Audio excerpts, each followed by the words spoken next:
Hello, everybody, and welcome to another edition of Tunnel Vision, a show brought to you by USCFootball.com. I'm your host, Keely Eure, joined by Ryan Abraham and Shotgun Spratling. If you're like, wow, they're back on my screen already, yes, you are correct. 3 Tunnel Visions in 1 week. It's just that type of week. We got to talk about USC's Washington State game, first road game. USC's actually playing a game, if you forgot, besides the other news that's happening today or this week. We'll talk about Donte Williams. We got to hear from USC's interim head coach this week, and we got to watch his first couple practices leading the Trojans, so we'll share what we saw there.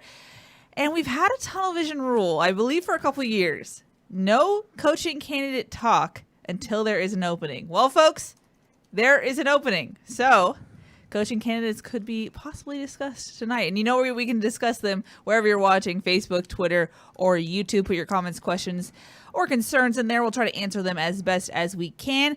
Also, you can tweet at us, #TunnelVision. I'll put your tweet up on the screen. You don't have to include our Twitter handles. That just blocks up the question you have, so don't worry about that. You can also call us, 512-4TUNNEL. The line is open, and our intern, Micah, is standing by to hear from you guys. Just a reminder, questions are always good. We know you guys love to rant and talk, but questions are good for Tunnel Vision. And hit the like button on all this stuff. Hit the like button, subscribe, all that good stuff. We love hearing from you guys and getting your interaction. But guys, like I said, it's been a wild week for USC.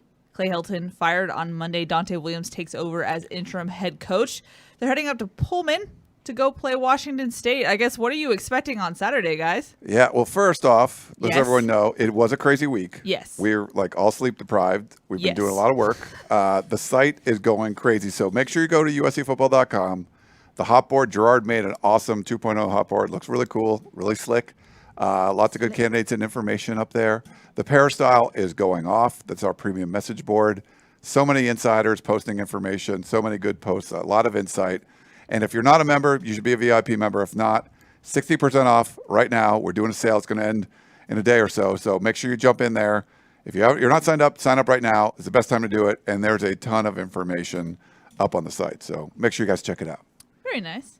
But like I said, the week of practice under Donte Williams, I was talking to Shotgun about this. It was kind of surreal. We've seen Clay Helton so much, and he wasn't there for the first time in, I believe, what'd you say, Ryan? I mean, 2009.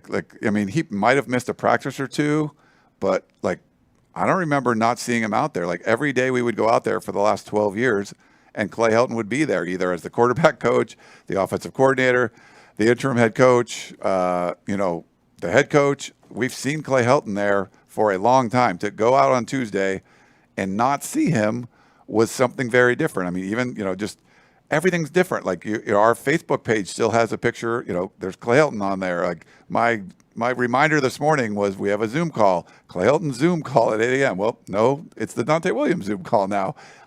It's been obviously been a long time coming. USC fans have wanted to see this happen, but it's going to be, that's why this game is so strange, because the transition is happening so quickly.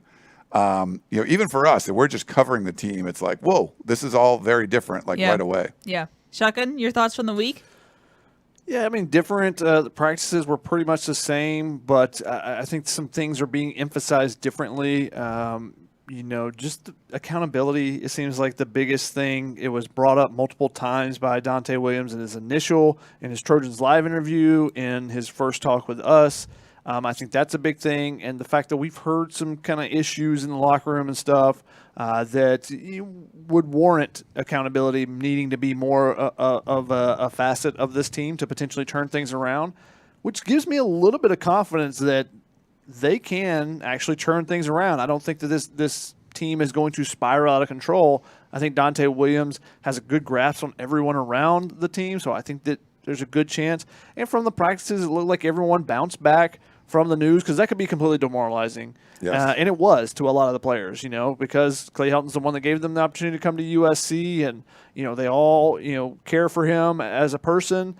And I think that it was very demoralizing. And Todd Orlando pointed out, he said, on Monday, it wasn't really about football. We talked a lot with the players. It was more about talking than it was about, going out and trying to, go through their walkthrough practice and stuff that they do on Monday. So I think it's been kind of interesting to see that the players have kind of bounced back and, seem like they're ready to go on that trip up to Pullman, which it has been a very challenging one for USC throughout the years. It's just a place where USC has not traditionally played up to their ability very often, whether it be Reggie in the fog and having to save them there, or USC going up there on that Friday night game, losing 3 offensive linemen and just kind of falling apart in that game, and then Washington State storming the field.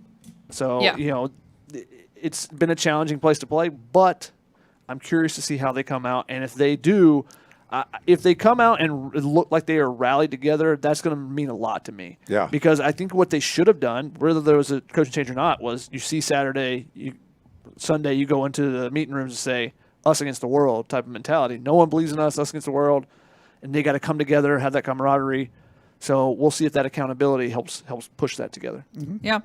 I mean, coming out of practice or coming out of the tunnel, we saw 2 padded practices back-to-back. That's something new from Donte Williams. Ryan, I know you've been a big full pad watcher. What was your takeaway from that development?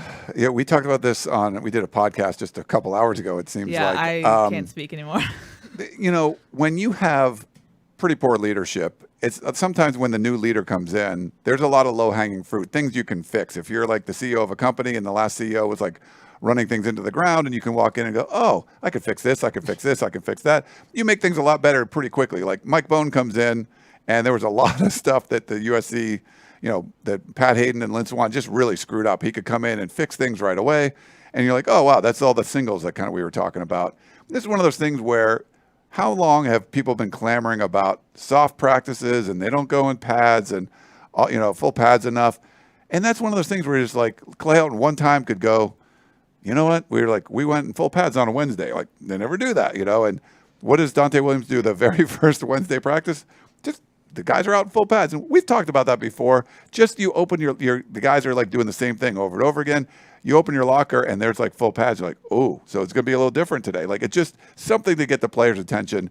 They didn't tackle the ground a whole bunch. We didn't get to watch really, so on Wednesday, but they went full pads. I think that's great. Like, just doing something a little bit different, mixing it up, showing the players like, hey, this isn't going to be every Wednesday we do this. It's like something was different. We're trying to change something, so we mixed it up a little bit. You guys sucked last week. We're going to change something. That's been missing for so long. Yes. Like, when you don't play well, you don't go, well, let's just continue with our routine. This is what we do. And, we'll look towards the end of the season. I can't wait to see where this team is at the end of the season. No, you go, we got to win tomorrow. This was not acceptable. We got to fix things. And you do that by making changes, not doing the same thing over and over, getting to a routine, and just everything becomes, laissez-faire. This is what we do on a Tuesday. This is what we do on a Wednesday. No. We're going to switch this up because you guys sucked the other day. Yeah. So let's go make some changes. And the coaches probably, and they, multiple coaches said we suck too, as coaching staff. They didn't make the adjustments, weren't prepared for some things. They didn't make plays, though, and that was the biggest thing. Graham Harrell a little bit after the game kind of threw the players under the bus, but they didn't make enough plays on both sides of the ball, and they should have been able to make a lot more against that Stanford team, regardless of what David Shaw says. I don't know if you guys caught them. I did. Someone you read it to me, Shotgun, so I did catch it. I didn't catch. Someone commented about Keely that. still didn't get it. I read it to her, and she still wasn't paying attention. But, yeah, someone commented about it, but which is why I wanted to bring it up in part and fire me up once more. But David Shaw spent the first, 2.5 minutes of his press conference on Tuesday talking about Clay Helton, which – okay, that's fine. They're close. And I understand that. And Lane Kiffin was asked about it. Ed Orgeron was asked about it.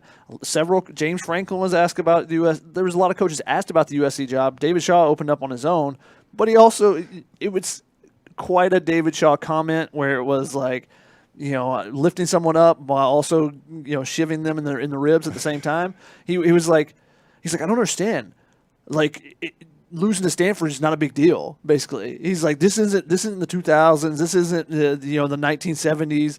He's like, we win. We have a winning record against all the schools except for I think Oregon and Washington or something like that. He's like, people that are upset about USC losing to Stanford, like, you got to get over it. This is different times. It's like, this Stanford team, it isn't. No. This Stanford team that I just saw 2 weeks ago go to Texas and get destroyed by Kansas State. Just calm down, David Shaw. If you win 7 or 8 games in a row, then maybe we'll look back and say, okay, well, maybe they lost to just a better team than them, but that wasn't the case. David Shaw doesn't want him gone. He gave him his first ass beating in the very first game he played against him, and then the last game, like Clay Helton's first game as permanent head coach and last game were against David Shaw, and both were beatdowns. And there were some similar plays too. Yeah. The angle route. Christian McCaffrey beat Buda Tucker, and then the USC play that they tried to run under center, where they did a pitch out to the outside. That was from a few years before that too. So there was a couple throwback plays in the game as well. Yeah. Well, since we're on the topic of Stanford, Chuck, and we did film study together. You looked at the defensive grades, broke everything down. What went wrong? Why did that happen? I know Todd Orlando was just like, it started out strange with Parker Lewis getting ejected, and it kind of rolled from there. Yeah, Todd Orlando's comment was that pretty much anything that could go wrong did go wrong. I just think that part of it was they got beat 1-on-1. That was the biggest thing. They got beat up front sometimes, 1-on-1 in the trenches. On the 87-yard run, a guy misses a gap that the lineman got over there and reached him. Man, got away with a little bit of holding, but he won that 1-on-1 matchup. All those jump balls to the wide receivers, 1-on-1 matchups. USC, and that was what's really scary about that game. If you're looking at it from an administration standpoint, maybe that leads to the move. But it wasn't that they got out schemed and it was completely different. It's just they were beating them 1-on-1, and those Bryson Tremaine, who had a really good game, had a touchdown, had a partial block punt. He's a former walk-on that was supposed to go to an Ivy League school and worked his way up and has become a starter as an older player. But you got 5-star cornerbacks that should be able to shut down a former walk-on, and they weren't able to do that. Yeah. Well, we excuse me. We actually have a full caller queue, so I'm going to jump into that now. Okay. First one is our buddy Dave from Iowa. Hello, you're live on television. Hey, Tunnel Vision, Dave from Iowa once again. First off, I kind of want to hit the brakes on calling Shotgun Mr. Baseball since he didn't get a Moneyball reference. The whole saying about, there are rich teams, poor teams, 50 feet of crap, and then there's us. That's what I was trying to get out of you guys, but it clearly a failed since Mr. Baseball didn't get the message. But for Ryan, my question is, with the Stanford blowout this year and the Iowa blowout and the Holiday Bowl, unfortunately, what does this say about USC in terms of talent? Talent isn't good enough reason to back their story up. Clearly, those 2 games have proven that development. That's what it's all about.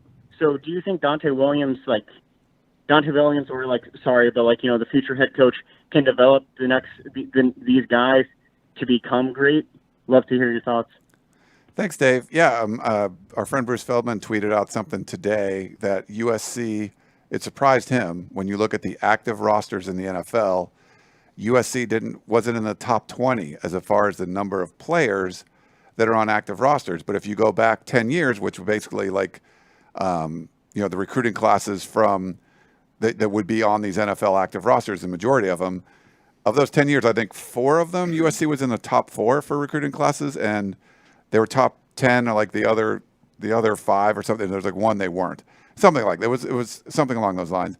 And yeah, so the talent was coming in, but obviously not being developed. And guys like Bucky Brooks, who's they expressed that same sentiment where, yeah, you can take the 5-star talent, but you also have to develop it. So it's certainly been an issue with USC. And I always say, things are starting at the top.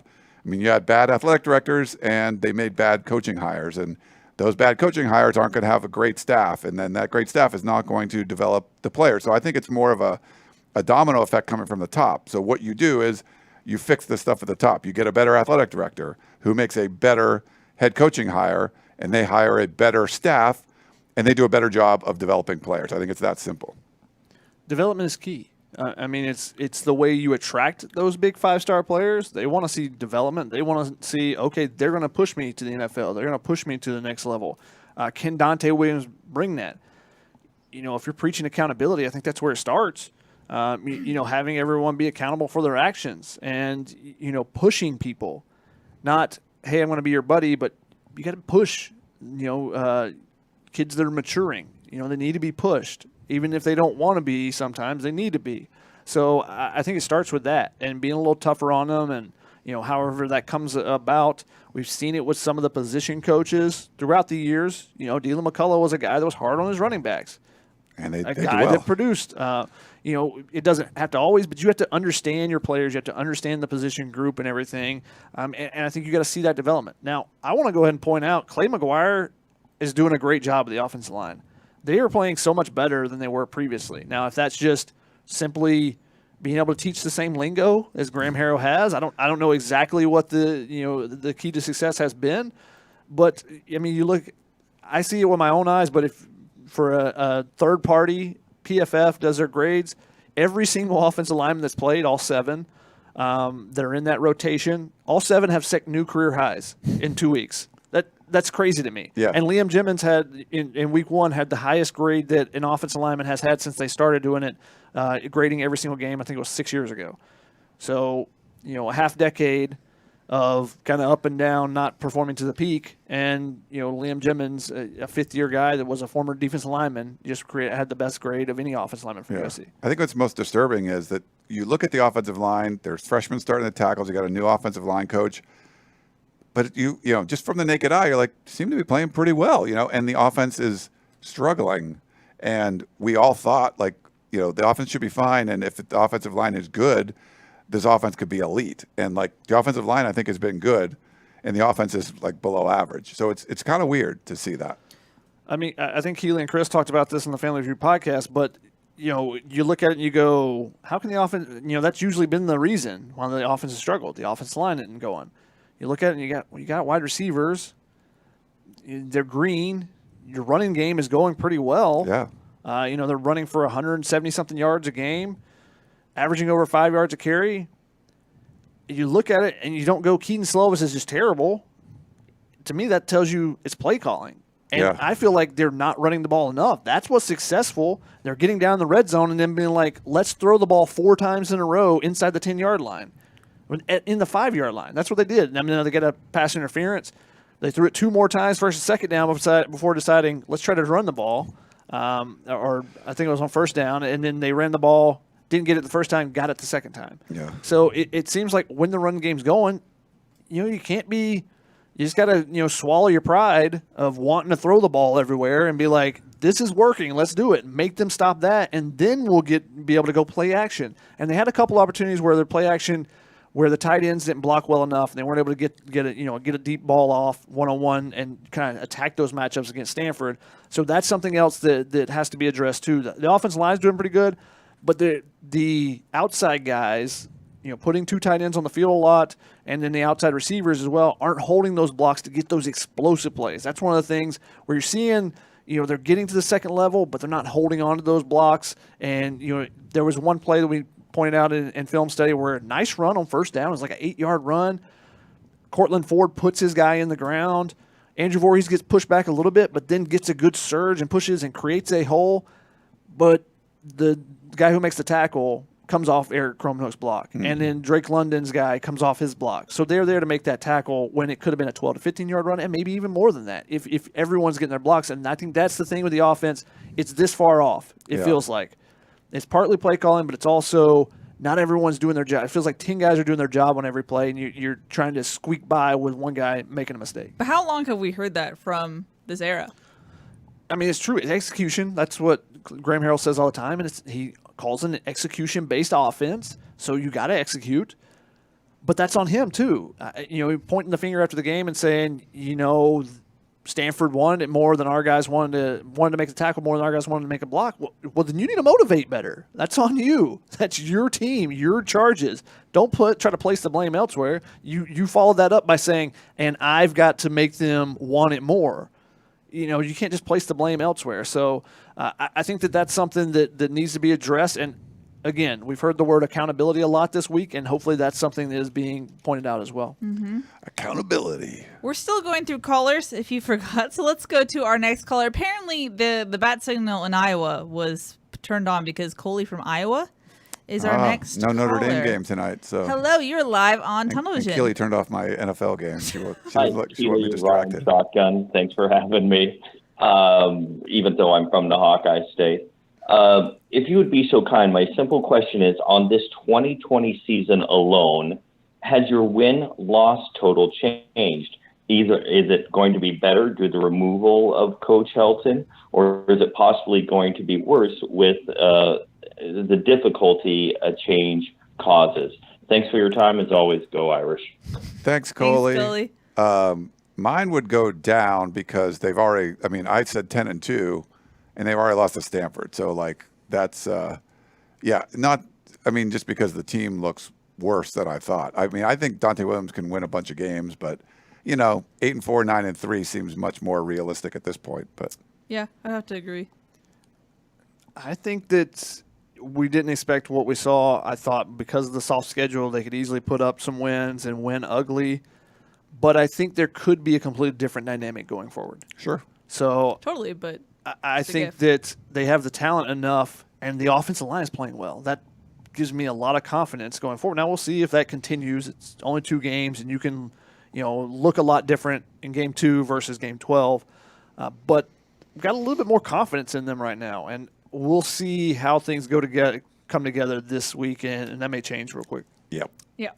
Alrighty, let's go to our next caller on the line. It's Kyler from Pennsylvania. Hello, you're live on Tunnel Vision. Hello. My question is, do you think, I like Luke Fickell as a head coach, but I don't see him as an LA type of guy. Does it have to be like James Franklin or Mario Cristobal to be a home run hire? Hey, Kyler. Wait, what part? You're Western Pennsylvania, right? Oh, I just dropped him. Oh, he definitely had the. He did. Yeah, I went to Beaver Falls when I was a kid. I lived in Beaver Falls when I was a kid. We moved to Massachusetts when I was 11. But that's like the Orange City car power. That sounded good. I love the thing. Yeah, Fickell.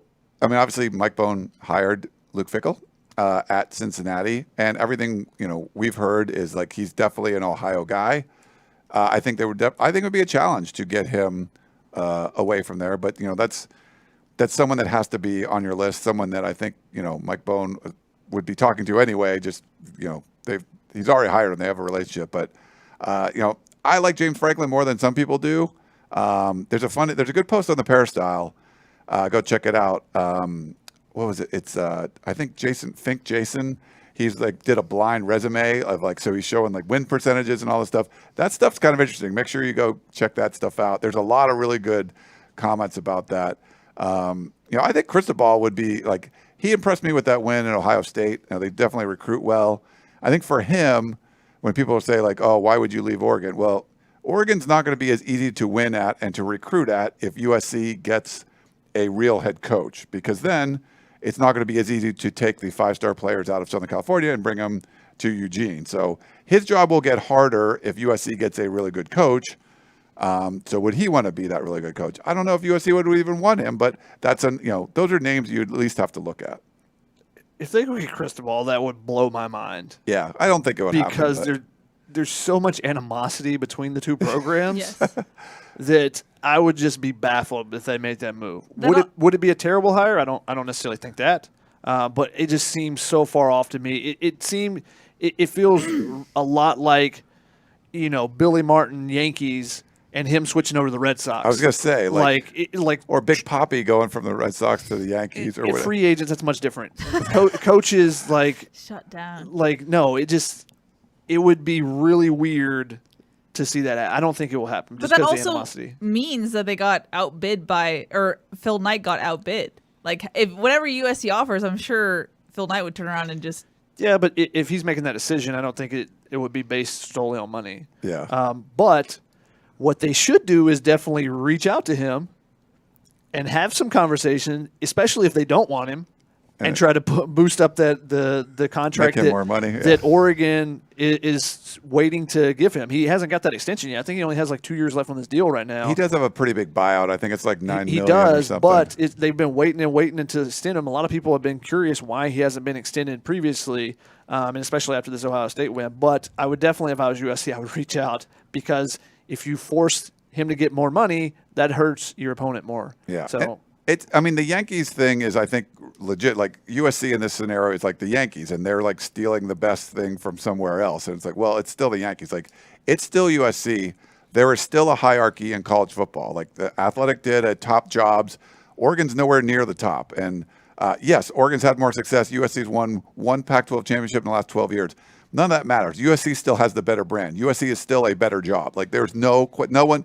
They polled 100 people in college football. Like, no one thought Oregon was a better job than USC. So that's just not the case. So for people to say, oh, he would never go, he certainly could go. I'm not saying that's going to happen, but there'd be a reason why, because Oregon has 0 national championships and USC has 11. He could do what he's doing at Oregon, and personified if you're in Los Angeles. But I don't think it's the same. I don't think it's like signing a free agent from your rival. I think it's more like it's the GM of the rival who hates you because you've been signing his players, going back and forth at it, and somehow him come like that. There's a lot of vitriol there behind the scenes because of recruiting battles with Donte Williams and talking about take back the West. Mario Cristobal has been savoring every time he plays in the Coliseum, and they've beaten USC the last 2 times. He walks around the Coliseum and talks to recruits while he's there, talks about playing in the Coliseum, and they've won big. They won big 2 times ago. He's pretty familiar with the building already. See, that's it. You're just convincing me that he should come down. So Cristobal actually got an extension at the end of last year. Oh, did he? December I missed that. 2020. Sorry. Yeah. Oh, okay. Yeah. So he will get an average of $4.55 million annually. He's going to get a raise out of this. A lot of people are like, that's the one thing. This is really early in the process. A lot of people are going to get a raise because USC's got a big job. Like, if the Cincinnati job came open, not a lot of people are getting raises from that. Though some people will. Like, USC's job, a lot of names can come up and a lot of people will get raises. Mm-hmm. All righty, let's jump into some questions. First one is from Steve on YouTube, who says, anyone going to bet on SC to cover versus Washington State? Culture/morale boost always adds a couple of points. I will not. I did the first 2 weeks because that's what I got to poll everyone to see what their picks are still. Yeah. Keely, I think, was 2-0, right? I am 2-0. Let's go. Nice. We could just stop that feature now. Keely's 2-0. No, but it's fine with me. normally I'm not usually picking USC to cover big spreads on the road. I think it was like 9.5 or something like that. So no, this is we call this the Chaos Bowl. So I was on Pac-12 radio with Ryan Leaf. So he's a Washington State guy, and like we were talking about the game, and he's like, I call it the Chaos Bowl, because you have, Nick Rolovich, who could be fired at any moment. He's not getting the shot, and the government wants him out of there. USC already fired their head coach. Who knows what's going to happen? A short week of practice of like just changing things up. Like, it's going to be crazy up there. So I will take the points when I don't know what the heck's going on. I think USC is going to come together. I'm being optimistic about that. That is an optimistic take, I feel like that's rare for you, Shadi. Well, it's a different week. It's a different era right now. Sure. We're in a different era, so we'll see if the optimism continues, if they come out and play to their potential. That's the thing we've been waiting to see. We've seen glimpses of it, and it makes it even that much more frustrating when you see those little glimpses and like, oh, that's what it could look like. I rewatched the Washington State game from last year.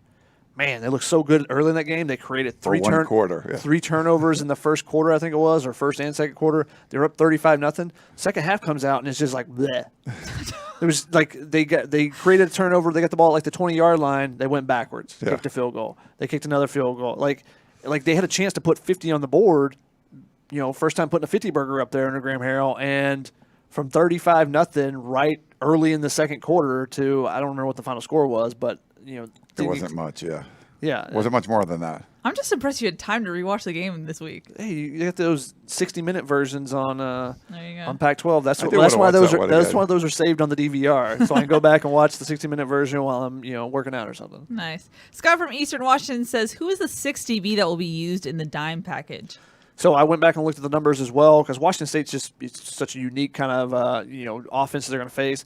USC spent most of the game in quarters package actually. So that's 7 DBs on the field. Now, they used Talanoa Hufanga as a linebacker, if you remember that game. That got a lot of pub. Obviously, he had that ridiculous interception, leaped over a guy. He was everywhere in that game. So I'm curious, will they try to move someone into that same spot? Will you try to move someone down and he's kind of the linebacker? Or are you going to a true quarters and you just leave one linebacker on the field and you just got 7 DBs kind of around them? So that's a little bit different. They also use some 3-2-6 dime, which is 3 down linemen, 2 linebackers, and then your 6 DBs. So different ways. A true dime is 4 down linemen, just 1 linebacker. So there's not going to be a ton of D linemen on the field, which I talked to Vic Soto about this week, and which is a little bit different. He normally would only have 1, maybe 2 guys on the field, but he's going to get the B-backers. He hit the B-backers, which is the Drake Jackson outside linebacker position, that edge rusher that USC uses. Those guys have been practicing under him this week. Don't know if that's a permanent change. Haven't been able to go back and check the audio and see exactly what he said there. But it's something they're definitely going to do this week because of the differences that Washington State has. So they're going to have to get to the quarterback. But the number of DBs, I think the easy addition is Kalen Bullock. Obviously he was rotating in a little bit with Isaiah Palouse, who's coming back, and, they were trying to get his conditioning up. So he still played some. But I think you're going to see the 3 veteran safeties out there too. And then the question becomes, do you just play your 2 cornerbacks and that's the 6? Or if you go to quarters, do you bring in another safety because they got a ton of them? And Keely and I discussed this a little bit. And Keely, you can give your thoughts on who you think, if they do go with a safety playing that linebacker position, who kind of fits that role? Last year was Talanoa. He's got the physicality to play in the box and stop the run, but also the agility to get out and cover guys and whatnot. I don't know, Ryan, what your thought is, but who kind of stands out as a safety that you could put in that position? Kalen Bullock's not big, right? Yeah. But, I just like the way he plays out there, That's the first thing I said to Shotgun, but then he reminded me that I think Kalen had the most missed tackles against Stanford. Oh, he did, yeah. He only had 2. Okay. That is the most. USC only had 3 missed tackles in that game, which tells you that it wasn't, it wasn't like, they just whiffed on something and that led to the big play. Really, only 3. That's interesting. It was one-on-one jump balls and that one long run. That was pretty much it. But think of who's a tweener, linebacker and safety. Raymond Scott. Yeah. So Keely brought up that as a possibility, and I think he wants to leave his safety days behind. I don't know. It's one game. But then you can just leave him at linebacker because you don't have to move someone into a different position and tell them to learn something. That's a possibility. Yeah. I mentioned Chris Thompson. Obviously, he's got that physicality. They used bigger. Him in what I called their Pop Warner defense. In Pop Warner, you play a lot of 6 down linemen with 2 linebackers and 3 safeties. That's the USC broke this out. First time they've done it since I've been doing the charting. So they did that against Stanford for some of the jumbo packages. And Chris Thompson was the guy that came in. Tuasivi Nomura also came in. They didn't use it a lot. He's not going to redshirt, right? He's played the first 2 games, I think. No, he's played the first 2 games, so I doubt that he's going to be there. But that's a guy who's physicality, bigger guy. Kalen Bullock's an interesting one, but I reminded Keely of when USC played Washington State 2015, 16, somewhere in there. The game they lost, I believe, up there. Mike Leach, Clancy Pendergast said, let me try something different. Let me move Matt Lopes in there, have an extra safety, and use him in the box in the middle of the field. And Mike Leach saw that and said, hey, you guys run at him every single time. Just go straight at 37. And then you get the lineman of the second level, and a safety just gets erased. Exactly, and clears them out. So that's the thing you got to worry about if you put someone like Kalen Bullock in there. He's a sure tackler. Pretty good in there, has been solid in the open field, but if that lineman gets his hands on him, he's in trouble. Yeah. We got a question from Dale on YouTube who said, do you think USC is going to wait until December for a new job? Seems like we need to hire someone sooner for recruiting, but all the good ones are taken. I mean, technically not all the good ones are taken. Yeah. I mean, Peterson, Bob Stoops are pretty good coaches, and they're not taken technically. Coaches... usually the best coaches are working. That's sort of like kind of how it works. Yeah, unless there's some bad scandals, they retired on their own merit, or they're just they walk like Bob Stoops, Chris Peterson. They've walked away from the game. Would they want to come back? But you would, and I think it's a good opportunity to sort of watch how these players do. You just kind of follow along. Someone might crash and burn. Like last year, people were like, oh, James Franklin, they were 0-5. Like, okay, they had a bad, weird COVID year, but, they got a big win early. They got Auburn this weekend. Like, if Penn State keeps winning, they're going to be like, oh, That could be interesting. Now, what if the team's doing really well and they like make the playoffs? so then it makes it a lot harder because then you're like after the recruit. So there's a lot of factors in play. But the good thing is USC has a lot of time to kind of figure it out. It's much easier to go out and hire a coordinator. Yeah, because they potentially will leave that job and come early. It's easier to go to the NFL and get a guy, Bobby Petrino, who did the Falcons dirty. They got him in the middle of the season. Yeah, right. He just left. Yeah, which hopefully no one does. But, if they go and get Eric Bieniemy is a name that's been thrown out there. But I want to say that if they went and got like an offense coordinator in the NFL, maybe you leave in the season to go. And maybe, especially if have been an NFL guy and you need to kind of get ingratiated with the bought into the college system and see all the recruiting in the back and stuff, maybe you come in early and kind of be a shadow coach like Sarkisian was for the bowl game or whatnot. Paul Hackett didn't do that. He waited, and that didn't work out so well. So, what time did Pete Carroll come in? I'm assuming he was already, after the season. It was January. After the NFL season. That's a good question. When it was after they fired him, I think it was. Yeah, it might have been in December. I'll have to go back and look, but. Yeah, he was. He wasn't working at the time. Yeah. So the timing is tough because of the early signing period. Yeah. It used to be just wait to the end of the season, get your guy, go for it. And early signing period makes it. And usually you wouldn't be firing someone after week 2. Yeah. The process has been sped up because of the early signing period. But USC is going to take their time with this. They're going to have a exhaustive national search. Those were the words that Mike Bohn used. And they're going to go through all the candidates and do all the vetting and whatnot and do all their stuff behind the scenes. And maybe they land on somebody. And if they're lucky, ideally for USC, they talk someone out of staying for the regular season and the bowl game, or even through the regular season. If you can talk someone to come in early, that's even better. Yeah. Keely, we got one on the queue if you want. Sure, let's go to that one. Andrew says, in the opinion of the show, will we see more wideouts playing this Saturday? I think so. I think we're going to see more Kyle Ford. We saw him at the end of the game. I'm still going to hitch my horse to that wagon. I think the Kyle Ford thing. I think we're going to see Kyle Ford this weekend. What do you guys think? Could. Yeah, that's. I mean, it's not like Donte Williams went in and changed the offense, but I feel like that's going to be one of the things where you're like, yeah, we want to play some more guys. Like you played, 2 guys got target, 2 wide receivers got targets in game 1, and it's sort Ford of like did look a little banged up in practice this week, so that is a question mark. But so did Drake London, but I don't see him taking any snaps off. Yes, that's part of the reason why he was a little banged up. But yes. Yeah. I think that Donte Williams is still trying to kind of find his bearing with the offensive side. He's learning the verbiage. He's learning the lingo over there, trying to figure out what the play calls are and everything. So I don't think he's going to immediately say, this guy needs to play, this guy needs not to play. I think he's going to work his way in. Now, maybe he did that behind the scenes, but I just don't think that's necessarily his personality type to just come in and it's like, this is crap. You need to play this guy. You need to play this guy.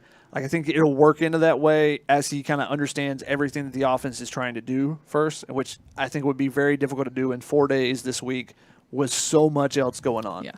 Take over. He takes over a position, and he talked about this morning when we talked to him about getting home at 1 a.m. and being back in the office at 5:30. Yeah.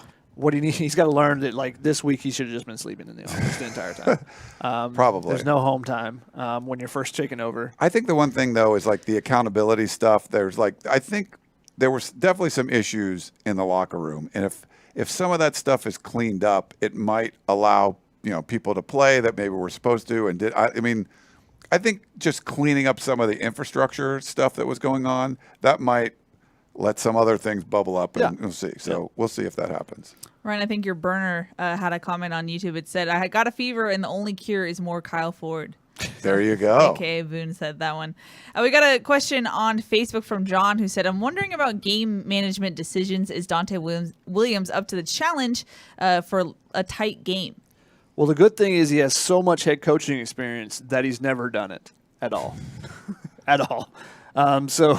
Yeah, it's going to be a new adventure for him. Calling timeouts, when to go for it on 4th down, when to punt. Those type things are all new, and those are the type things that can be interesting. Also, trying to work the refs to your benefit. those are things that you kind of learn on the job as you go. So, bear with him, I guess, a little bit. Yeah. Especially in the first half. This is trial by fire for sure. And just returning to the field. But he wanted to be on the field. No, I which is know, good. but he hasn't been. And everybody on that defensive staff wants to be on the field. They're all hands-on. They're all very in-your-face guys.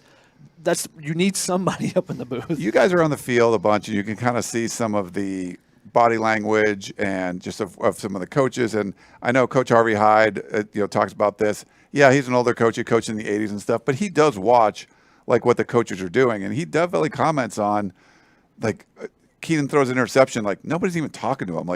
You want the head coach and everyone to be involved in what's going on with the player. So I think Donte Williams is going to do a better job of sort of engaging with the people he has to on the sideline. It'll be something we'll watch, Yeah. I mean, we talked about it on Family Feud. Saturday seemed like the perfect time for Donte to be on the field. You can't tell me that they wouldn't have made some improvements if Donte wasn't able to be there. There's only so much you can communicate over phone. Well, what improvements did the defensive line do? And Vic Soto's on the field. Yeah. I mean, you can look at it kind of two ways there. Sure. I mean, the safeties were playing better. If Nivar's not on the field, are they playing worse? I mean, sure. Derek wanted to know, are we going to see competition Wednesdays once again? I mean, if they're wearing full pads, but... Yeah, I mean, there's potential. But, I mean, Wasn't it competition Tuesday anyway? It was turnover Wednesday, I think. Competition Tuesday. Your era, Ryan. Yeah, I believe it was. Yeah, I don't know. I mean, didn't follow along with all Pete's whatever. But yeah. We got a question from Mark who says it's a recruiting question. He says, "Is USC going to lose Damani Jackson to Michigan?" Damani Jackson came out right after the announcement and said no. And Donte Williams is his guy. He's very close with Donte Williams, so I think it would have been a much bigger hit to USC if Donte Williams was fired versus Clay Helton in this situation. We got this question a lot from Jason. He says, do we think the play calling is going to change now? I don't think yet. Yeah, I think the only thing that could happen, so you looked at Donte Williams when he was kind of asked about what changes, and it's just sort of he's had so many things to do. It's you have priority list of 100 things, and you're that's 101. You're I just can't do it all. I feel he could come in there and be I want to run the ball more, or we got to get, I want to see more 3 wides or whatever it is. I think he could make a general statement and have it go in that direction, but not sitting in the meetings or all right, here's how we're going to make this offense better. And during the game, it's going to be, like a crew chief in NASCAR. It's we got to do this better. We got to run the ball better. We got to run the ball more. What are we doing? Let's get the ground game going. That type of thing. Or let's spread them out. Look, they're playing it's going to be a back and forth conversation, obviously, because he'll be on the headset with Graham Harrell up in the box. But him saying, you got to run, 4 verts here. We need 4 verts. We need 4 verts right now. That's not going to happen. No. You might see something in the game where he's run the damn ball or get it to Drake or whatever it is. You could, he's the head coach, so he could do stuff like that. We got more in the queue if you want. Sure, but we got a question from Gary who said, last week Todd Orlando was Dante's boss, so whatever T.O. wanted went. Now Donte is T.O.'s boss. If they disagree on a defensive strategy, i.e. playing man coverage, who will win out now? Donte. He's the head coach. Yeah, I mean, he's Now, I don't think that's going to be an issue. I don't. I think they're very aligned. I think the defensive staff is very aligned, and that's why Donte said, he says I got a good feel for everything on the defense. I know all the calls, all that type of stuff. That's why he spent, of what we could see, probably 80% of practice, the portions we could see, over watching the offense, standing with the offense, kind of trying to learn more about the offense. I think. Yeah. We got a question on YouTube from Randy who says, a lot of names on the board. Who do you see as being the best fit for USC? Also, I'm going to throw into this. On both platforms, there's just been fights over James Franklin and whether or not he's a good candidate. Yeah. It is funny that there's people that are, kind of fighting over that. I mean, he had Vanderbilt ranked a couple of times. He won the Big Ten in the Ohio State era. Yes, people are mad because he lost to USC in the Rose Bowl, but that was a crazy game. But I mean, I think he's certainly a good candidate. I mean, I think the two you got to start with for me are like Luke Fickell and Matt Campbell. Just they've been able to do it. Matt Campbell's at Iowa State. Who's won there? And it's a Power 5 job. A little bit more of a reach for a Cincinnati coach, but there's good connection there. Cincinnati's produced a ton of top, like Brian Kelly and a bunch of guys that came out of there that did well. I think I would start with those two, but the good thing is you have a lot of time to kind of look at different candidates, but those are two of the top ones, I would think. To me, there's different types of coaches. Some coaches are really good at building a program, but can they take them to that upper echelon? And that could be a concern with the PJ Fleck or Matt Campbell or Fickell. Like, you're taking less and doing more with less, but when you get the best, can you then, excel to the level that is expected? That can be difficult sometimes. So I think it's going to be a long process. I mean, if you had an ideal hire, it'd be Nick Saban. That one's the simplest He's as the possible. best, yeah, the best coach possibly ever in college football. But, realistically, he's not leaving Alabama. So then you're looking at some of the other candidates, and, it's kind of difficult to kind of pinpoint it right now because I think there's qualities. James Franklin did really good at Vanderbilt, an amazing job at Vanderbilt. And he's done a good but not necessarily great job at Penn State. And him and Bill O'Brien, which is another name that's been – they were bringing the program back after, the Sandusky scandal and everything. So that can be difficult. You got to kind of look at – some people just look at the straight stats, their overall record. Well, James Franklin's overall record at Vanderbilt should get like bonus points, obviously. And the same thing with Matt Campbell at Iowa State or PJ Fleck while at Western Michigan. Those should get bonus points. But then once you get to that next level, can you take it even higher? Because I think that's something that PJ Fleck's really run into. Like he, taking Western Michigan to where it was crazy, but then he's got to Minnesota and they've done well. But not like, are you competing for that Big Ten title every year? No, he's like a sub 500 record of the Big Ten, and he's sort of like a gimmicky guy, like the row the boat stuff. Some people think that, but I mean, Pete Carroll's gimmicky. Then he can be gimmicky. Win too, the day, competition Tuesday, turnover Wednesday. Those can be considered gimmicky. Yeah. I mean, it can work. I think the thing is, you have to trust that Mike Bohn and Brandon Sosna are not like the previous athletic directors that just hire your buddy, that wouldn't just go to Luke Fickell because that's the guy they know. They would interview him. And maybe they hired him in Cincinnati because they thought he'd be great there. They might not think he'd be great at USC. And that's fair. And you might see Matt Campbell is awesome at Iowa State. Like, we think he's going to be amazing at USC. Or not quite. James Franklin, he's got a better personality for Los Angeles. Whatever. You have to trust them to identify candidates and then interview them and then see if they would actually fit for the job that you're going to do. And I think they've shown that they have a good process. So if you're a USC fan, just feel good about there's some good people that are making this choice. And, they're going to do if the best possible candidate, I think they really want to bring in, not the one that they can control or the one that they know. So they're not going to change things too much. Like, that's not that we're focused on. The other athletic directors were trying to win. They were trying to get their guy. They're going to try to get the best guy in to try to win the most football games and win championships at USC. So that's all you can ask for. Yeah, there's different characteristics that will win at different places. Cold weather, warm weather, East Coast, West Coast, big city, little, small town, takes different characteristics. So what they hired at Cincinnati may have been a completely different characteristic. Yeah. And what they hired in Cincinnati was it the AAC then? I don't even know if it was, if they were already in there. But for that conference versus the Pac-12 could be completely different. Yeah. We got a question from Mayor of Compton who says, how are the linebackers supposed to get in the groove if they have a rotation? It's really only three guys. I mean, I think I don't think that's what's holding them back from. We just don't hear their name called very much. That's what I have the biggest concern with. I don't believe too much in the groove on a football field because there's a lot of substitution that goes on. You're on and off the field as far as, offense, defense. So I believe a little bit less in that than some other sports where you kind of need to get your bats, or you kind of need to get some shots up. But in football, you're already rotating and stuff like that.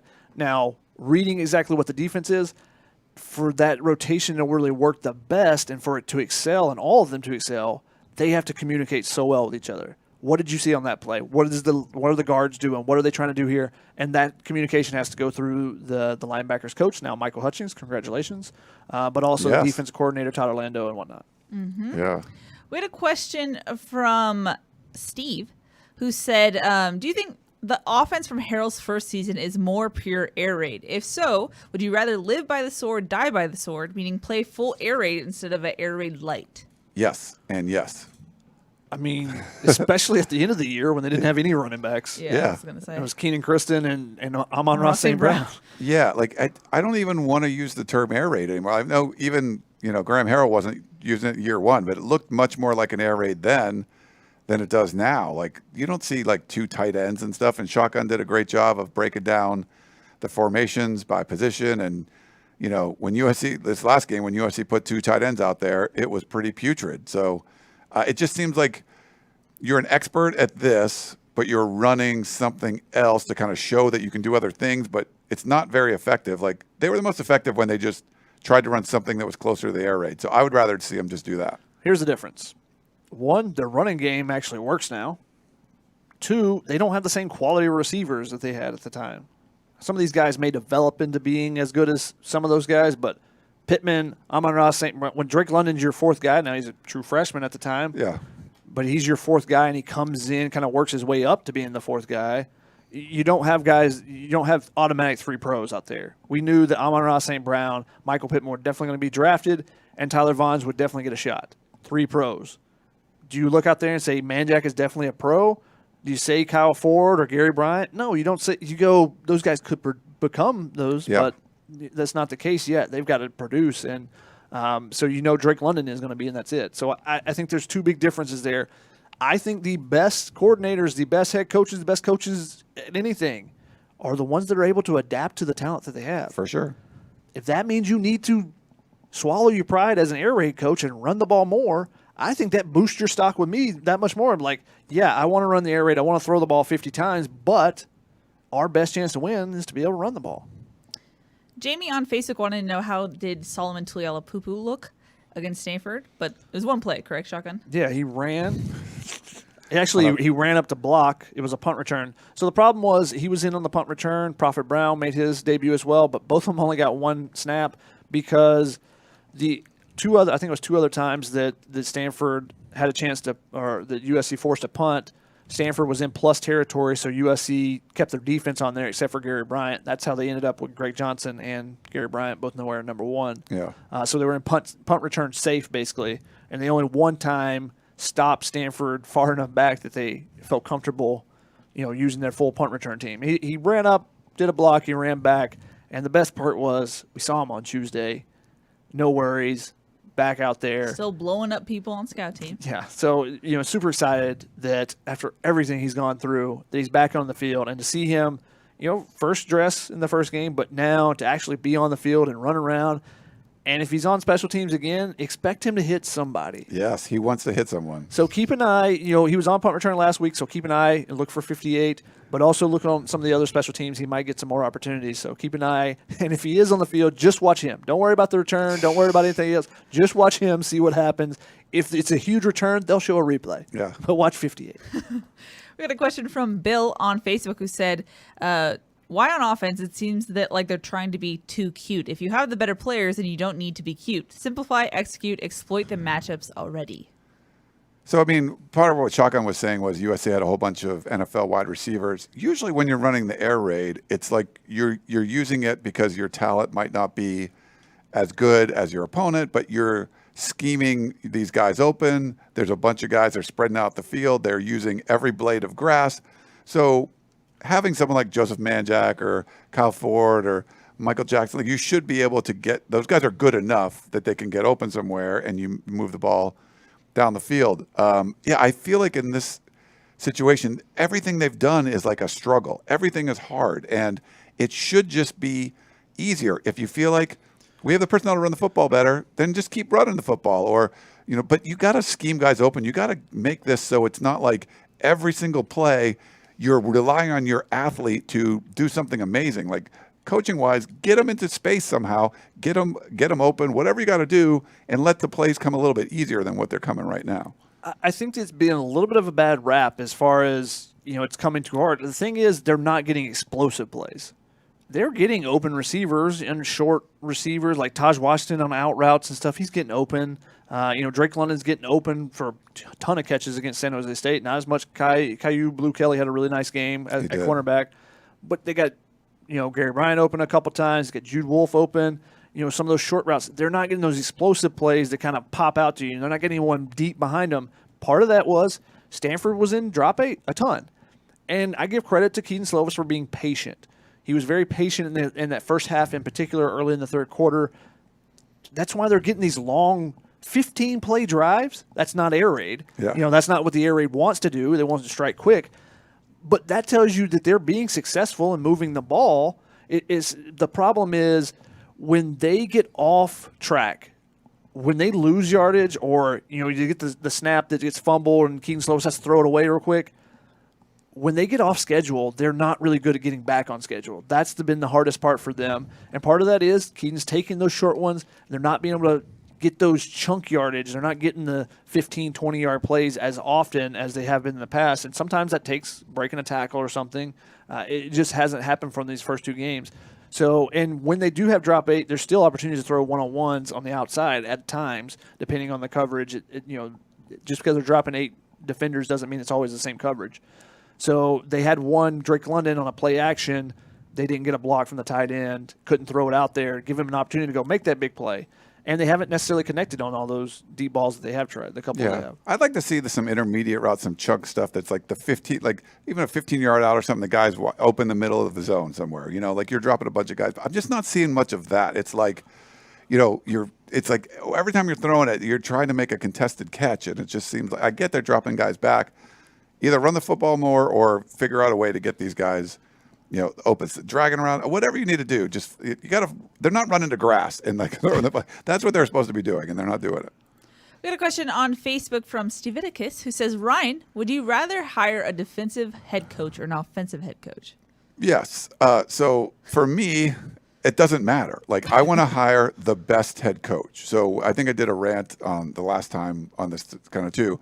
I don't want to restrict myself and say, we've had offensive head coaches, let's go defensive head coaches. Because if your top 3 candidates happen to be offensive coaches, now you're hiring your 4th best candidate because you've just made an arbitrary decision that you want a defensive coach. So I would not restrict myself in any way as far as like offense, defense, or special teams. We talked about this on the last show. You got to find the best candidate. And if it's an offensive coach, I want to hear what his defensive philosophies are. I want to hear who his shortlist for defensive coordinators would be.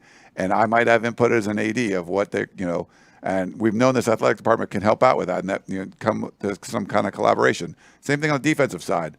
You're like, okay, what kind of offense do you want to run? Who would you be tagging as your offensive coordinator? Are you going to be hands-on? Are you going to let them run their stuff? I think that's all part of the interview process, but I would not restrict myself or restrict the school to going one direction or another. Mm-hmm. Guy on Facebook wanted to know, if you had to identify keys to the game for USC on Saturday, what would they be? I saw a guy, he was like, let's talk some X and O's. I saw him on there. So, I mean, for me, like, defensively, they have to kind of get back to where they were. Washington State's offense started a little slow last week against Portland State, but then they started moving the ball. I think they scored like 3 straight touchdowns. Max Borghi is an awesome player. He's going to catch the ball. He's going to run the ball.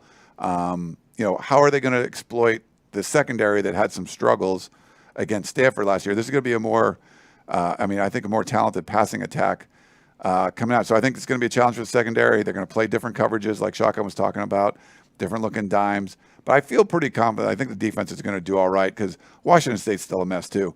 But offensively, it's almost like USC against a scout team. I'm not sure they're going to be really succcessful. So what can they do? Ryan. I'm just saying, like, they've looked so clunky. So the scout team? We've seen the scout team make some plays in practice. No, just being facetious here. But, like, can the offense just come out and just score a bunch of points? We've seen other, bad teams score a bunch of points against Washington State, go on some runs. This team's got to go on some runs and just put a bunch of points up there. And then it doesn't matter as much defensively. You're going to put Washington State in a hole. They're definitely going to be throwing the football, and you can get the pass rush after that, get some sacks. To me, it's more about the offensive side of the ball. Like, can you but I'm not worried as much about what Washington State's doing. It's more about like what USC is doing. Containing Max Borghi is big. He didn't play last year, so that's a big weapon for them. The first thing that comes to mind, though, is just energy. Having energy, they looked very lethargic. They looked demoralized in that fourth quarter. I think the fans leaving, the booing, the chanting got to them. I want to see them come out with energy and show that they're together. Camaraderie on the sidelines and everyone hyped up. They what do they say all the time? I think it is that the team with the most energy is usually the team that wins. I think that's what Graham Harrell says to them, because usually that means you're doing well, right? Well, if you bring the energy, it kind of helps that stuff flow. So I think energy is going to be really big, especially 12:30 game early. It's supposed to be bad weather. Yep. And if it's bad weather on the offensive side, run the ball. True. Make Washington State stop you. Washington State doesn't have huge defensive linemen. You should be able to push them around. Let the offensive line, bang on somebody for once. Washington State's the type of team where they can get a ton of confidence. You played well against San Jose State. You played okay against Stanford. If you come out and just bang Washington State, work them, the offensive line coming off that, and all right, let's go. We can go play. Let's go beat Oregon State at home, and then we'll play Utah, and that's going to be a tough match, but they'll have so much confidence going in. If they start running the ball well early, keep at it. Just keep going. Use the screen game as an extension of the run. I haven't seen much of that at all. Just hit people. Have they run any screens? Have they done any? Well, I'm talking about the wide receiver stuff. You saw a ton of those short throws to Drickland. That's an extension of the run game, really. Yeah. They just want to get the ball out quick to the outside. It's basically a 2-on-2 matchup. You try to make a quick move, get upfield before the rest of the defense can come over. So, yeah, those type of things, do it all. Shotgun's new favorite word is worked. Yeah, worked. That was the cornerbacks last game. They got worked. Alrighty, it's the top of the hour. We have a full caller queue, so I'm going to run through that. Thank you for those people waiting patiently. I appreciate it. Then we're going to do some final questions and then wrap this puppy up with some game predictions. So let's go to our callers like promised. Let's go to Tim from Seal Beach. Hello, you're live on Tunnel Vision. Hi, guys. Thanks. Yeah, after the shock wore off and then the excitement and jumping around wore off, I started to think right away, how much is the Donte, how much are his head coaching duties going to take away from recruiting? And specifically for three guys, I think these guys are huge going forward. First being Zion Branch. And, I'm okay. I'm not worried too much about Jackson and Gould, right, and guys like Ross, but Branch specifically. And then also Williams, he seems like they're going to come after him strong. And then I don't know how much is a difference going to make losing, Helton and most likely not having Harrell. Who's going to get on Devin Brown? Please keep him on board because I think he'll be a difference maker. Thanks. Thanks for the question. Yeah, I think Harrell and Brown are pretty close. So, we'll see. Obviously, we don't know what's going to happen with the entire staff, who the next coach is going to be. But Donte Williams is not. He still says recruiting is a third of the job. Doesn't matter if he's the head coach. He wakes up 5 a.m, calls East Coast kids. He goes to bed really late, calling West Coast kids. He's still involved in recruiting and will be involved in recruiting. He called Keely was 25/7? 25/7. Yeah, so I would not worry that he's going to back off his recruiting duties. Yeah. Do we have to start a new site now? 25/7 Sports? I'm not wearing one of the shirts. I usually wear a shirt. Maybe. New branding opportunity there. Thanks, Tim, for the call. We appreciate it. Sponsored NIL Donte Williams. Yeah. I believe it's Adrian from the Valley on the line. Hello, you're live on Tunnel Vision. Hey, what's up, guys? Always good to call in. So I have 2 quick questions. I promise not going to be too long. So the first one is, after the Stanford game, do you think we're still somewhat of a favorite in the South, or did UCLA's emergence kind of stop that? And I don't know about ASU. I haven't really been sold on them. I feel like they live off that one Oregon win, but that's just my opinion. So obviously I feel like UCLA is a big one. And then the second part is, did that Oregon win over Ohio State and did UCLA over LSU kind of help the Pac-12 possibly get somebody in the playoff if there's a one-loss team or if there's an undefeated champion? Or will they probably give that to a one-loss SEC team or maybe even Clemson if they win out the entire rest of the way? Because I really want a West Coast team to at least get in the playoff. It's been so long. Good to hear your thoughts. Thank you, guys. Thanks, Adrian. Thanks for the question. For sure on the second part, the Ohio State win is big. That could potentially eliminate the Big Ten if it's like a 11-1 Ohio State Big Ten champion and 11-1 Oregon Pac-12 champion, like you're going to pick the team that won, like they head-to-head. And UCLA beating LSU, especially if they make some kind of run. Man, if Colorado could have held on and beat Texas A&M, a top 5 team, that was a big one too. Yeah, I think some of these early season wins for the conference are definitely important, and it didn't eliminate the Pac-12 from the playoffs like we've seen basically in years past. Now, USC losing to Stanford hurt the Pac-12's chances because you wanted another kind of power, but you mentioned UCLA. They're probably the favorite in the South right now. If there was like odds makers and stuff doing it, I would say they're the favorite, the way they've looked. It's only 2 games. LSU might be vastly overrated. We will see. But that's still a really talented team that Chip Kelly was able to dismantle and just run all over. They're playing at a much higher level, great defense. They run the football well. Their run schemes are, if you see people breaking them down on Twitter, they're doing a really nice job with the offensive line. So, yeah, I think UCLA is probably the favorite, even though USC is the more talented team right now. I think that you should just consider USC as a team that hasn't played. This could be a completely different team than what we saw last week. True. Yeah. So I think that's just consider they haven't played because they haven't played a South game, so they do control their own destiny and all that jazz. But see where they are. Actually, they played 3 North in a row. I didn't think about that. They did play 3 North in a row. Washington State and Oregon State. When they play Utah, I think you'll know a lot more going into that Utah game because even then they could. I mean, if they played terribly this week, you'd be like, well, they still might turn around. Yeah, it's really hard right now. After this weekend. It's hard right now. We do our podcast of champions power rankings, so and it's like we have Oregon and UCLA, and then at the bottom you have like Washington and who else do we have down there? Arizona, and there's like one. I forget the other team, and then Cal. And Cal's hasn't won a game yet. Like they're 0-2, and then everyone else is like 1-1 in the middle. And you're like, what do you do with all these teams? Like, is USC like the number 9 team or the number 4 team? Like we had like Colorado, I think number 4 or 5, and they're 1-1. Like what? Like I don't know. It's just there's a big mess in the middle. So I think Oregon and UCLA are the favorites just right now because they got the 2 signature wins. They haven't lost yet. So. Mm-hmm. Alrighty, we have one more caller in the queue, and then we'll get some rapid-fire questions in. If you haven't gotten yours in yet, do so right now. Let's go to John from Glendora. Hello, you're live on Tunnel Vision. What's up, guys? Ryan, you ready to roast me like you always do, I guess? So I feel like we've gone like 2 calls with you, John, without that happen. It's going to happen with me. I know that already. My biggest question, guys, is just realistically, I was at the game on Saturday. I was very disappointed. I know everybody said that. I didn't get the call on Wednesday or whatever day it was. But my biggest thing is I can see the team not having a rotation of players, not playing Kyle Ford when he's better than 90% of the receivers that are out there. I think that's a Clay Helton thing, and I'm glad that Donte took over. I feel like he's going to rotate every single guy. I think you're going to see guys with more playing time. I think they're going to let the coordinators coach and just stay away from what they can do is do best. Like if you're going to run the air raid, run the air raid. You're going to run the defense, you're going to blitz your defense. He's going to let those coaches live by the sword, die by the sword. I don't know. What do you guys think?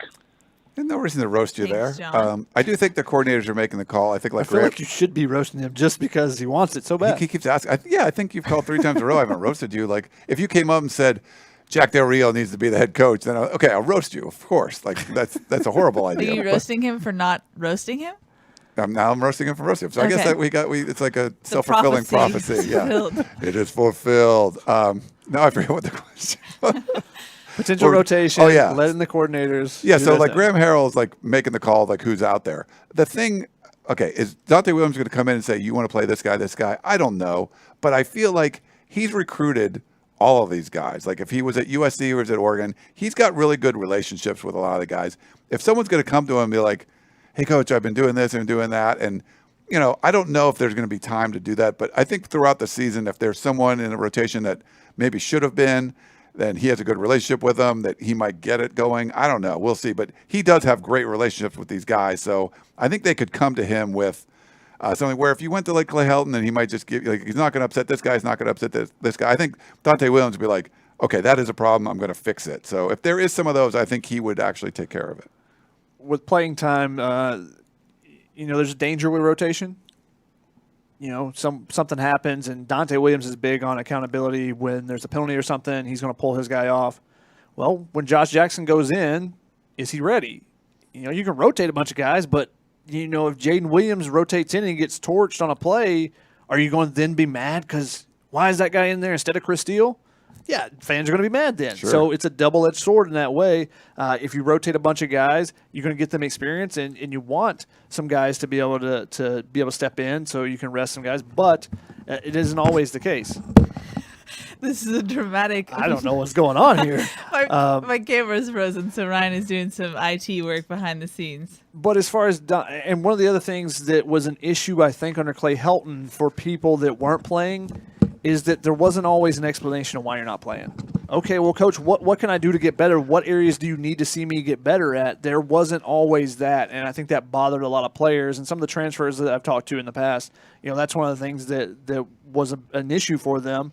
Or a Kerry Angeline, who I haven't talked to, but we know why he left because his position coach never talked to him. But if seems like an easy thing to do. Talk to your players. I've never been a position coach, so maybe it's more difficult than I think. It wasn't in the requirements. Talk to the players. I don't want to do that. But I think that's one of the things that hopefully gets amended going forward is if a player comes to a coach and says, Coach, what do I need to do better? You need to have an outline all right, this guy's better at you than this and this. That's where the areas you need to work on. That wasn't always the case under Hilton. Yeah. All righty. Thanks, John, for the call. We appreciate you. Thank you. And trying not to roast you as best we can. I don't believe my camera is fixed, so I'm going to go to the wide shot right now. Sorry. Yeah, no, it's all good. It's trying to tell us to wrap it up. Yeah, we can wrap. We got a question, actually, from Alan, who said, do we expect a big drop-off in personal fouls and dumb penalties with Helton gone, or is it not that simple? Not exactly that simple, but if you're a guy that gets those type of penalties and then you have to sit out a quarter, which Donte Williams was talking about, said, if we have to sit him out for a play, a drive, a quarter, a half, if you get one penalty and I'm going to stop talking. I just think I'm going to stop talking out on the field. I want to be on the field. You talk plenty from the sideline, but I'd rather be on the field, Coach. So I'm going to stop talking now. Yeah. So it'll be interesting to see because the way Donte Williams talked this week, it just sounded like he wasn't throwing Clay Helton under the bus. He said basically the kind of foundation that Clay Helton built, he can create accountability out of that, but it's basically insinuating you didn't have it before, so we're going to create this culture of accountability, which is something you need to do. I mean, and sometimes players are craving the kind of discipline. You have that uncle that lets you eat cookies for dinner. It's well, that's cool, but then I got a tummy ache, and it'd been nice if my uncle made me eat some broccoli and whatever, What quotes you've had today, Ryan? Just got it, whatever. I make this stuff as I go. I make it up as I go. So I think there's going to be some players that are yes, I want this accountability. I want to be able to be, I want we feel like there's going to be some positive aspects of that. And if it means, hey, I'm not going to go out in the field and do something dumb, that's going to help the team, and they're not going to get that personal foul penalty. It's fair. It's very fair. Alrighty, I'm going back to the Sky Cam, and with that, game predictions. How do you think this one's going to go, guys? I mean, literally no idea. This is the Chaos Bowl for a reason. All I know is, since I don't know what's going on, there's a spread that's more than a touchdown. I will take Washington State 9.5 or whatever it is. I'm taking USC. Last year was a Chaos Bowl. Do you remember going into that game? USC's coming off of COVID. Washington State's coming off of COVID. They moved the game to Sunday. USC had an offensive lineman that didn't practice all week. None of them practiced all week because Jonah Monheim, all contact. Did he start? I think he started. Cortland Ford started. Oh, Cortland Ford started. Jonah Monheim had to come in because Liam Jimmons made it about a couple of drives and was too fatigued from being in the COVID protocols or whatever. So they had two freshmen out there, and yet USC whooped up on them. So all I want in this game, they didn't have Max Borghi. There's a lot of. It was a Chaos Bowl. There's a lot of different stuff going on. So is this the return of Chaos Bowl Part 2? Got 2, I guess. Revenge? I want to see Donte Williams do some crazy stuff out there, just going nuts, and I want to see him be head coach, crazy man. Fake punt on 4th and 12. Just do like all kinds of stuff from your like, own 28. I want to see When it's him raining. eat grass like Les Miles. Like I want to do all that stuff. No. And I want to see the governor of Washington come like onto the field and like physically remove Nick Rolovich and like fire him like at halftime or something. That would be great. Like that would be super chaos bowl. Oh my goodness. Or they like give him his vaccine like right on the field. Like that'd be great. Ryan, You're like taking off the air. You're like looking for Woody Hayes' ghost to come out and tackle some player, aren't you? This is the most. Did you see his press conference? Like No. there was a Washington State or a reporter from the state of Washington that was just like grilling him about getting the shot. Are you getting the shot? What do you think? And he just didn't even know what to say. It's like this is a powder keg. Like something big is going to happen up there. So I want to see it when USC plays them. That would be more fun. Like something big, like something crazy happens. Do you think weather plays a factor into the game? We got a question on Facebook about that. I think so. That's a good question. Yeah, I think. I mean, you know, it's not going to be. Oh, I think we lost our. Yeah. Where's the wet ball drills? I know. That's what I said to Ryan on the podcast. They didn't do that this week. Well, we didn't see it. I mean, they could have. Oh, that's true. Yeah. They might have done the it rest of the today. day on Wednesday, today as They well. could have done it today. Yeah. I guess COVID rules are still in place. I don't think they're traveling until tomorrow, as far as like just shortening the trips and stuff. That's an early game, so because that's- normally you would leave on Thursday for a 12:30 game on Saturday. You want to get there, be settled. But I guess it's because of COVID. I'm not sure. Get some But acclimation going. I think that's when they're traveling. I'm not positive on that either. Do you need a passport to get up there? Not really. No. I'm just kidding. I love the Palouse. And if you're going up there, if you're going to the game, go to the Coug. Great little campus bar. It's a good one. Alrighty, that's gonna wrap it up for the third television of the week. Whoa! We have one topic that there were so many questions about Deion Sanders. I want to just go ahead and say that no, that's a terrible idea. There's so many terrible ideas. Like you see them scrolling by. But Joel Klatt threw it out. He's like, "Oh, he'd be great in L.A. and he just has to hire coordinators." No, he needs to prove that he can win.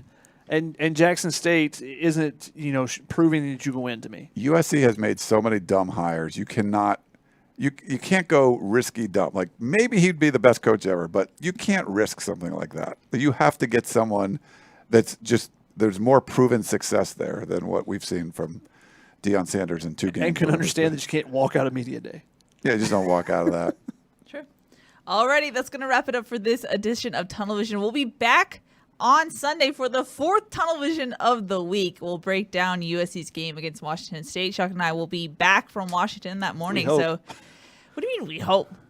Well, it's raining. You never know. Okay, well, hopefully we'll be back. That's scary now. I might get hypothermia or something. Okay, that's going to wrap it up. That's Shotgun. That's Ryan. I'm Keely. We'll see y'all on Sunday. Bye. Skycam.